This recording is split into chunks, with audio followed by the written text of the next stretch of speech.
आज हम पढ़ेंगे कंप्यूटर के इनपुट और आउटपुट डिवाइस के बारे में। कंप्यूटर को हम दो हिस्सों में पढ़ सकते हैं, एक है हार्डवेयर और दूसरा है सॉफ्टवेयर। हार्डवेयर यानी जो भी भौतिक अंग है कंप्यूटर का, यानी फिजिकल कंपोनेंट्स, उसे हम कहेंगे हार्डवेयर। जो भी पार्ट है कंप्यूटर का जिसे हम छू सकते हैं उसे कहते हैं हार्डवेयर, और जो हम छू नहीं सकते उसे कहते हैं सॉफ्टवेयर। सॉफ्टवेयर क्या है? Set of instructions, data, programs to operate, यानी कोई भी निर्देश अगर देना हो, प्रोग्राम हो या फिर कोई डेटा हो, उसे हम कहते हैं सॉफ्टवेयर। प्रोग्राम, डेटा, कोई निर्देश हम इन्हें छू नहीं सकते। पर अगर हम कोई कंप्यूटर के पार्ट के बारे में बात करें, जिससे हम दो हिस्सों में पढ़ेंगे, इनपुट डिवाइस और आउटपुट डिवाइस, उन सभी को हम छू सकते हैं। अब हम देखेंगे हमारे कंप्यूटर में कौन से इनपुट डिवाइस हैं और कौन से आउटपुट डिवाइसेस हैं। इनपुट डिवाइस, देखिए नाम से ही पता चल रहा है कि इससे हम डेटा क्या करेंगे, इनपुट करेंगे। इनपुट मतलब अंदर जाएगा डेटा, हम कंप्यूटर को क्या करेंगे, सेंड इंफॉर्मेशन, यानी कंप्यूटर को हम सूचना देते हैं इन डिवाइसेस के मदद से। और जो आउटपुट डिवाइस है वो क्या करता है, वो डिस्प्ले द रिजल्ट्स, यानी वो परिणाम दिखाएगा। हम कंप्यूटर को क्या करेंगे, निर्देश देंगे। किससे देंगे? इनपुट डिवाइसेस से देंगे। और कंप्यूटर जब हमें उसका परिणाम दिखाएगा तो वो कैसे दिखाएगा, आउटपुट डिवाइसेस की मदद से। यानी अगर आपको कुछ टाइप करना हो तो आप कीबोर्ड यूज़ करेंगे, और जब आपने उसे टाइप कर लिया तो उसका आउटपुट आपको दिखेगा कहाँ पे, मॉनिटर स्क्रीन पे। इसीलिए कीबोर्ड बन जाता है इनपुट डिवाइस और मॉनिटर बन जाएगा आउटपुट डिवाइस। यानी आप जो भी डिवाइस यूज़ करेंगे आपका सूचना कंप्यूटर को देने के लिए, उसे हम कहेंगे इनपुट डिवाइस, और कंप्यूटर जिस डिवाइस से आपको परिणाम दिखाएगा उसे हम कहेंगे आउटपुट डिवाइस। ये सारे नाम आपको याद रखने होंगे, क्योंकि आपको क्वेश्चन पूछा जा सकता है कि इनमें से इन 4 ऑप्शन दिए जाएंगे और पूछा जाएगा कि इनमें से कौन सा इनपुट डिवाइस है बताएं, या फिर इनमें से कौन सा आउटपुट डिवाइस है बताएं। तो आपको पता होना चाहिए आप डेटा इनपुट किस डिवाइस से करते हैं और कंप्यूटर अपना परिणाम कौन सा डिवाइस से देता है। तो पहले हम नाम पढ़ लेते हैं। Keyboard, mouse, scanner, barcode reader, light pen, stylus, joystick और ट्रैक बॉल। इन सभी के बारे में हम विस्तार में आगे जाके पढ़ेंगे। अभी के लिए सिर्फ नाम याद रखिएगा। फिर देखिए output device, monitor, printer, plotter, projector, headphones, speaker, speech synthesiser, GPS, ये सारे हो गए हमारे आउटपुट डिवाइसेस। इनपुट डिवाइसेस के बारे में हम पहले पढ़ेंगे, फिर पढ़ेंगे आउटपुट डिवाइसेस के बारे में। इनपुट डिवाइस में सबसे इम्पॉर्टेंट डिवाइस होता है कीबोर्ड और माउस। सबसे पहले आता है कीबोर्ड, फिर आता है माउस। कीबोर्ड बहुत ही इम्पॉर्टेंट है क्योंकि उसमें जो कीज़ होते हैं, कुंजियाँ होती हैं, उनके बारे में आपको अच्छे से पढ़ना होगा। इसीलिए हमने कीबोर्ड के लिए एक अलग से वीडियो बनाया है जिसमें हम कीबोर्ड के बारे में बहुत विस्तार रूप से पढ़ेंगे। तो बाकी के जो इनपुट डिवाइसेस हैं हम इस वीडियो में पढ़ने वाले हैं। पहले देखिए माउस। मैंने कहा कीबोर्ड सबसे इम्पॉर्टेंट है, उसके बाद आता है माउस। तो mouse is one of the most used devices after keyboard, मतलब सबसे ज़्यादा इस्तेमाल किया हुआ गया डिवाइस कीबोर्ड के बाद क्या है, माउस, इनपुट डिवाइस। ठीक है, सबसे ज़्यादा यूज़ होने वाला इनपुट डिवाइस है कीबोर्ड, फिर सेकंड में आता है mouse. Also known as pointing device, इसे हम पॉइंटिंग डिवाइस भी कहते हैं क्योंकि माउस का कर्सर से हम कुछ चीज़ पॉइंट कर सकते हैं। माउस किसने बनाया था? डॉगलस एल्बर्ट ने। हमारे कितने प्रकार के माउसेस होते हैं? टाइप्स ऑफ माउस, 3 प्रकार के देखिए माउस होते हैं। क्या क्या? मैकेनिकल, ऑप्टिकल और वायरलेस। मैकेनिकल माउस वो होता है जिस माउस के नीचे आपको एक बॉल मिलेगा। वो बॉल जब आप माउस को यूज़ कर रहे हो तब वो बॉल जब कांटेक्ट में आता है आपके माउस पैड का, तब वो काम करता है। ऑप्टिकल माउस के वो बॉल के जगह क्या यूज़ करता है? लाइट यूज़ करता है। आप देखेंगे आप जब माउस यूज़ कर रहे हैं, माउस के नीचे एक लाइट जलता है, तो वो लाइट से काम करता है। तो वो लाइट यूज़ करता है कर्सर को मूवमेंट देने के लिए। फिर आता है वायरलेस माउस, जो आपके कंप्यूटर के साथ कनेक्ट रहता है पर उसका कोई वायर, तार या केबल नहीं होता। तो हमने क्या पढ़ा? हमने पढ़ा कि माउस 3 प्रकार के होते हैं, मैकेनिकल, ऑप्टिकल, वायरलेस। मैकेनिकल के नीचे एक बॉल रहता है, ऑप्टिकल लाइट यूज़ करता है और वायरलेस में कोई तार नहीं रहता। अब हम देखेंगे माउस के क्लिक्स फंक्शन।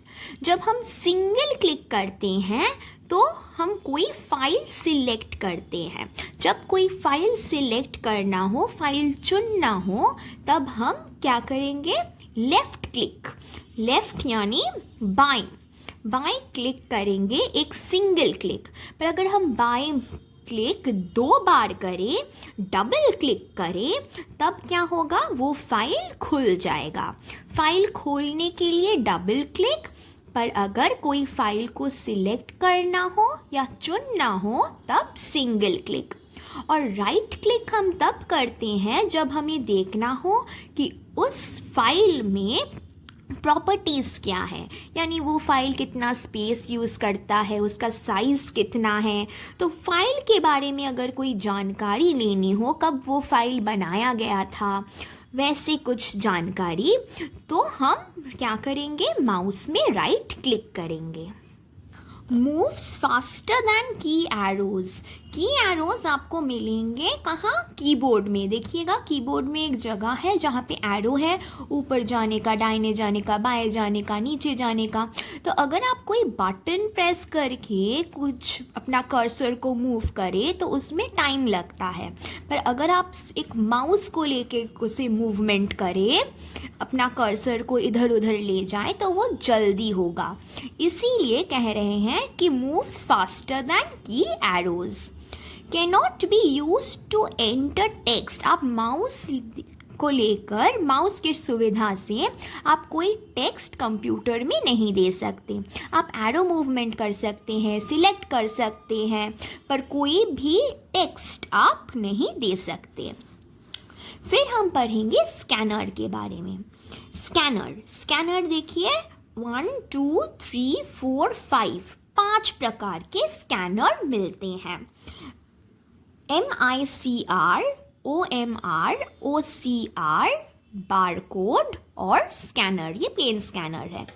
आपको इन सारे छोटे फॉर्म का, शॉर्ट फॉर्म्स का फुल फॉर्म याद रखना है और आपको पता होना चाहिए कौन सा स्कैनर किस काम में आता है। तो MICR का फुल फॉर्म है मैग्नेटिक इंक कैरेक्टर रिकग्निशन। ये हम यूज़ करते हैं बैंक में, डिमांड ड्राफ्ट में, चेक में। OMR ऑप्टिकल मार्क रिकग्निशन, ये हम यूज़ करते हैं कहाँ? आंसर शीट में। यानी जब आप कभी कोई आंसर शीट दे रहे हो, उत्तर पत्रिक, तो वहाँ पे हम क्या यूज़ करेंगे? OMR sheet. OMR शीट आपने देखा होगा, जब आप कॉम्पिटिटिव एग्ज़ाम देते हो वहाँ पे ऑप्शंस दिए जाते हैं 4। आपको कहा जाता है कि जो भी सही ऑप्शन है उससे क्या करें? एक ब्लैक बॉल पेन से उसे अच्छे से कलर कर दे, फिल कर दे। तो उसी से हम क्या करते हैं, आपका आंसर शीट को हम स्कैन करते हैं। OMR शीट जो है ऑप्टिकल मार्क रिकग्निशन, उसे हम स्कैन करेंगे और फिर हम देखेंगे कि आपका स्कोर कितना हुआ। ये कोई इंसान बैठ के चेक नहीं करता, ये डायरेक्टली स्कैन होके आपका रिजल्ट आ जाता है। फिर OCR, optical character recognition. Optical character recognition क्या करता है, read and check characters in a sheet. एक पन्ने पे जो भी कैरेक्टर्स है, जो भी अक्षर है, उसे वो क्या करता है, रीड करता है, पढ़ता है एंड चेक, उसे जांचता है। फिर बारकोड हम जब भी कोई कपड़ा खरीदने जाते हैं, हम लोगों को एक प्राइस टैग मिलता है, उसमें आपको दिखेगा एक बारकोड रहता है। तो जो आपका बिलिंग कर रहा है वो क्या करता है, वो एक मशीन लेके वो प्राइस टैग को ले लेता है बिलिंग के टाइम। तो बारकोड रीडर का काम क्या है, वो प्रोडक्ट डिटेल्स बताता है। आप जो भी सामान खरीद रहे हैं उसका पूरा जानकारी उस बार कोड में दिया गया है। जो फर्स्ट 2 लाइन होता है बार कोड का, वो कहलाता, वो उसमें आपको पता चलेगा आपका कंट्री कोड क्या है। यानी जो पहला 2 लाइन है वो आपका देश का पता बताएगा। ये हम कहाँ यूज़ करते हैं, सुपरमार्केट में। ये अगर कोई मॉल्स में आप जाएं तो आपको दिखेगा। ये सुपरमार्केट में हम बारकोड रीडर यूज़ करते हैं। फिर आता है स्कैनर। स्कैनर से हम अपना आधार कार्ड, कोई पैन कार्ड, कोई भी डॉक्यूमेंट हम स्कैन कर सकते हैं। ये सिंपल स्कैनर है। कोई भी डॉक्यूमेंट अगर आपको स्कैन करना हो तो आप स्कैनर इस्तेमाल कर सकते हैं। फिर हम पढ़ेंगे थर्ड, क्या, लाइट पेन। लाइट पेन, ये पेन भी यूज़ करते हैं हम किसी चीज़ को पॉइंट करने के लिए, तो इसे हम पॉइंटिंग डिवाइस भी कहेंगे। जैसे माउस भी एक पॉइंटिंग डिवाइस है, लाइट पेन भी एक पॉइंटिंग डिवाइस है। ये क्या यूज़ करता है, देखिए नाम से ही पता चल रहा है, लाइट यूज़ करता है, इसीलिए इसमें फोटो सेल्स होते हैं। ऑप्टिकल सिस्टम, इसका सिस्टम ऑप्टिकल है। जो भी चीज़ लाइट इस्तेमाल करें उसे हम कहते हैं ऑप्टिकल। अगर आपको याद हो, हमने अभी पढ़ा माउस 3 प्रकार के होते हैं, एक उनमें से एक था ऑप्टिकल, और उसमें हम लाइट का यूज़ करते थे कर्सर के मूवमेंट के लिए। वैसे ही लाइट पेन भी ऑप्टिकल सिस्टम का हिस्सा है, क्योंकि ये लाइट यूज़ करता है। फिर देखिए, ड्रॉ पिक्चर्स ऑन मॉनिटर। हम लाइट पेन क्यों यूज़ करते हैं, मॉनिटर के ऊपर कोई चित्र बनाने के लिए हम इसे यूज़ करते हैं। फिर आता है जॉयस्टिक, इसे हम खेलने के लिए यूज़ करते हैं। जॉयस्टिक ये भी एक पॉइंटिंग डिवाइस है, तो आपको पता होना चाहिए कौन से पॉइंटिंग डिवाइस है, जॉयस्टिक, लाइट पेन और mouse. Has a spherical ball, इसमें एक बॉल है जिसे आपको एक गोला के जैसा है, उसे आप हिला सकते हैं और अपना गेम खेल सकते हैं। ये यूज़ किया जाता है किसके लिए, गेमिंग पर्पस, जैसे मैंने कहा। फिर आता है स्टाइलस पेन। ये उतना इम्पोर्टेंट नहीं है, बस इतना याद रखिएगा कि स्टाइलस पेन ग्राफिक्स के लिए यूज़ किया जाता है। फिर कीबोर्ड, मैंने कहा ये बहुत इम्पॉर्टेंट है, इसीलिए मैंने इसके बारे में अलग से वीडियो बनाया है। ये सबसे इस्तेमाल किया गया हुआ इनपुट डिवाइस है। तो इनपुट डिवाइस में इतना ही। अब हम पढ़ेंगे आउटपुट डिवाइस के बारे में। तो मैंने कहा कीबोर्ड सबसे इम्पॉर्टेंट होता है इनपुट डिवाइस में, वैसे ही मॉनिटर सबसे इम्पॉर्टेंट होता है आउटपुट डिवाइस में, और मॉनिटर के बाद आता है प्रिंटर। इसीलिए मॉनिटर और प्रिंटर का भी अलग से हम वीडियो बना के देंगे, जिसमें हम बहुत अच्छे से सारे प्रिंटर के टाइप्स पढ़ेंगे, मॉनिटर का जेनरेशन्स पढ़ेंगे। पर बाकी के जो आउटपुट डिवाइस है वो हम इस वीडियो में पढ़ेंगे।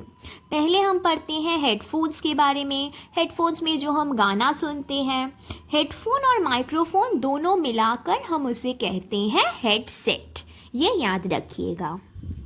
फिर आता है साउंड कार्ड। साउंड कार्ड के बारे में आपको ज़्यादा जानने का ज़रूरत नहीं, बस इतना याद रखिएगा कि साउंड कार्ड एक आउटपुट डिवाइस है और वो जो फ्रीक्वेंसी यानी आवृत्ति है उसका वो है 96 से लेकर 192 किलो हर्ट्ज तक। यानी ये जो साउंड कार्ड है आपको याद रखना है कि उसका फ्रीक्वेंसी कितना है और उसका फ्रीक्वेंसी हम हर्ट्ज में देखते हैं और ये एक आउटपुट डिवाइस है। इसके बाद है स्पीच सिंथेसाइज़र। स्पीच सिंथेसाइज़र एक डिजिटल वर्बल कम्युनिकेशन है। वो क्या करता है? Generates Audible words. यानी देखिए, अगर आपने अपने कंप्यूटर में ये टाइप किया कि डिजिटल वर्बल कम्युनिकेशन, ये आपने कीबोर्ड से टाइप किया, फिर कंप्यूटर उसी टेक्स्ट को इन अक्षरों को क्या करेगा? उसे परिवर्तन करके उसे बदल लेगा किस चीज़ में? ऑडियो में। यानी स्पीच सिंथेसाइज़र का काम है to translate text to audio. आप जो भी टेक्स्ट देंगे, जो भी भाषा में आप लिखेंगे, स्पीच सिंथेसाइज़र उसे कन्वर्ट करेगा किस चीज़ में? ऑडियो में। यानी अगर हमने ये लिखा कि डिजिटल वर्बल कम्युनिकेशन, तो कंप्यूटर उस टेक्स्ट को पढ़ेगा, पढ़ने के बाद वो इसे ऑडियो में बदल कर हमें सुनाएगा। अगर अभी आप अपने फ़ोन को देखें तो हम जब गूगल करते हैं, कोई विकिपीडिया का पेज सोचिए आपने खोला, वहाँ पे आप देखेंगे एक छोटा सा आइकॉन रहता है साउंड का। जब आप उस पर क्लिक करें तो जो भी लिखा हुआ है उस पेज में वो आपका फ़ोन रीड करके पढ़ के आपको सुनाता है। वैसे ही कंप्यूटर में स्पीच सिंथेसाइज़र का काम है कि आप जो भी चीज़ लिखें कंप्यूटर में उसे वो सुनाएगा, उसे वो ऑडियो बनाकर सुनाएगा, पाठ करेगा। फिर आता है जीपीएस। जीपीएस का फुल फॉर्म बहुत बार पूछा गया है, इसीलिए बहुत इम्पॉर्टेंट है। Global positioning system. और ये किस काम में आता है? Navigation system. यानी आपका स्थिति क्या है ये आपको पता चलेगा जीपीएस से। ये एक रेडियो बेस्ड सैटेलाइट है, यानी रेडियो बेस्ड सैटेलाइट के मदद से ये बताएगा कि आप कहाँ हैं। अगर आपका फ़ोन गुम हो गया तब भी आप पता कर सकते हैं कि आपका फ़ोन आप कहाँ है, ये लोकेशन बताता है। तो लोकेशन बताने के लिए सैटेलाइट का इस्तेमाल करता है, प्रयोग करता है, और वो रेडियो बेस्ड होता है, यानी रेडियो पे आधारित होता है ये सैटेलाइट, जिससे आपको लोकेशन पता चलेगा। फिर है स्पीकर के माध्यम से हम सुन सकते हैं। सुनने के लिए हमें क्या चाहिए? Sound cards. जो साउंड कार्ड्स के बारे में हमने अभी पढ़ा, जिसका फ्रीक्वेंसी हमने कहा है 96 से लेके 192 हर्ट्ज, ये हम यूज़ करते हैं स्पीकर में, जिससे हम स्पीकर का आवाज़ सुन सकते हैं। इसके अलावा जो आउटपुट डिवाइसेस हैं वो है मॉनिटर, प्रिंटर, प्लॉटर और प्रोजेक्टर। सबसे ज़्यादा यूज़ किया हुआ आउटपुट डिवाइस है मॉनिटर और उसके बाद आता है प्रिंटर। ये बहुत इम्पॉर्टेंट है, इसीलिए हम आगे जाके इसके बारे में अलग से पढ़ने वाले हैं। और अब देखिए, ये आखिरी पॉइंट है पर ये बहुत इम्पॉर्टेंट है। इसमें से क्वेश्चन बहुत बार पूछा गया है कि टच स्क्रीन और डिजिटल कैमरा इनपुट डिवाइस है या आउटपुट डिवाइस। अब अगर आप अपने टच स्क्रीन फ़ोन के बारे में सोचें तो अब जो स्क्रीन होता है हम उसी पे टाइप करते हैं, यानी हम अपने फ़ोन को जो निर्देश दे रहे हैं वो कहाँ दे रहे हैं? स्क्रीन पे। तो वो स्क्रीन बन गया इनपुट डिवाइस। और निर्देश लेने के बाद आपका फ़ोन जो रिज़ल्ट दिखाएगा, जो परिणाम दिखाएगा, वो भी उसी स्क्रीन पे दिखाएगा। इसीलिए वो स्क्रीन इनपुट डिवाइस भी है, आउटपुट डिवाइस भी है। यानी एक टच स्क्रीन सिर्फ इनपुट डिवाइस नहीं, पर वो इनपुट और आउटपुट डिवाइस है। वैसे ही अगर आप एक डिजिटल कैमरा देखें, आप जिस स्क्रीन को देखकर पिक्चर लेते हो उसी स्क्रीन पर आपको फाइनल रिज़ल्ट दिखने को मिलता है। यानी आप पिक्चर लेने के बाद जब आप उस फ़ोटो को देखना चाहें तो वो उसी स्क्रीन पे दिखाता है। इसीलिए टच स्क्रीन और डिजिटल कैमरा दोनों ही हैं, इनपुट डिवाइस भी आउटपुट डिवाइस भी। तो अभी हमें पता है इनपुट डिवाइस कौन से हैं और आउटपुट डिवाइस कौन सा है। इनपुट डिवाइस में सबसे इम्पॉर्टेंट है कीबोर्ड, उसके बाद है माउस। वैसे ही आउटपुट डिवाइस में सबसे इम्पॉर्टेंट है मॉनिटर, उसके बाद है प्रिंटर। और टच स्क्रीन और डिजिटल कैमरा दोनों ही होते हैं इनपुट डिवाइस और आउटपुट डिवाइस। तो इस वीडियो में से अगर आपको कोई भी परेशानी हो तो आप लिख सकते हैं कमेंट बॉक्स में, हम आपका डाउट्स क्लियर कर देंगे। अगले वीडियो में हम कीबोर्ड के बारे में पढ़ेंगे विस्तार से, क्योंकि कीबोर्ड में बहुत सारे कीज़ होते हैं, कुंजियाँ होती हैं जिन्हें हम एक एक करके पढ़ेंगे। तो आज के लिए बस इतना ही। नेक्स्ट वीडियो आने तक टाटा।